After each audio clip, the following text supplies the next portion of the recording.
Good morning, Ira Epstein, and here we are with your morning flash update for a pretty wild trading week all over the board. Not the way I thought the trends were going to go on this Friday, the 12th of May, 2023. We're about 825, and we've been everywhere. You even got down low enough today in the gold market to break the pattern of higher highs, higher lows, so that's out the window. You've crossed the 102 level in the dollar, and that even allows gold to rally, which doesn't make sense. Silver market, you do realize this market was just recently in the 2640 area. It got down under $24 an ounce. So you saw a rather substantial price break. The copper market is trying to make a statement that 370 is a bit too low. That's how I'd be looking at that. On the energy markets, we have an OPEC meeting that'll come about in June. And regardless of what OPEC is saying, I'm of the opinion we're in an area here where OPEC is doing this. They're saying, do we cut another round or not? I think that you will discover that Russia has not. They have lied. They have not anywhere near cut the amount of oil that they say. They say they do things, but they don't do them, and there's no way to check it, as you know. But even OPEC reports I'm reading this morning say that while they lost oil out of Nigeria and another Iraq, due to, if you remember that skirmish that was in Iraq for a bit, Russian production was overwhelming that, and that they really didn't see the big reductions that they had. If you look at the bonds and notes, what I do see are traders trying to say, guess what?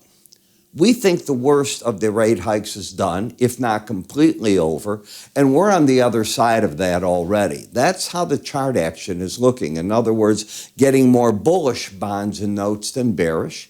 Easier to be long than short. That's certainly the theme of this week, and we'll see what that does. Is that going to hold up the stock market? Well, that becomes one of the questions we have to look at. This morning, in terms of economic data, we had the import-export prices. So import prices were a bit stronger. In other words, we're bringing in a little more inflation. Look at it that way. They were up 0.4. They expected up 0.3. And we've decided to export some of our inflation.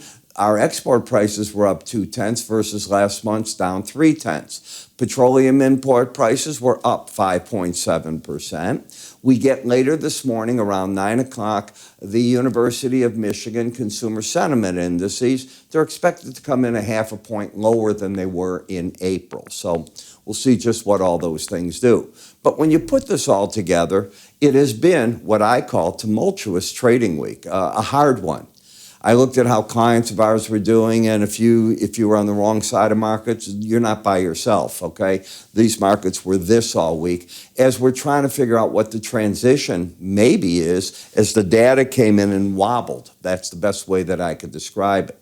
Now, when you get that, one of the tools that I turn to, and I looked at it, in fact, this morning, are what are the pivot points doing? And what pivot points do is it's a formula that looks at the previous day high, open, high, low, close, and it comes out with a center point. It's called a pivot point. And on the chart, it looks like this. You get sell zones off the formula above the market and buy under it. I tie together with that the momentum of the slow stochastic. And I'm looking for when the slow stochastic either gets to overbought, oversold, or embedded bullish or embedded bearish and loses that on those points, looking to see if the market can slip back the other way. It's purely used for two reasons. Number one, day trade tool. Number two, timing if you're looking to position a trade. Both ways are the ways that I use it. It's a course. So you get the free videos. You see how I teach. I think you'll find it fascinating. And guess what? You have these in your charting software. You may not know how to use it the way I do. To find out more, just go to our website under free offers. Yeah, it's free. Click up here, free offers. It'll take you there. And you can always call my staff and they'll work with you. I'm Ira Epstein. You have yourselves a great day. And I will talk to you all over the weekend as we look at the weekly charts and try to make sense out of what they did. Take care now.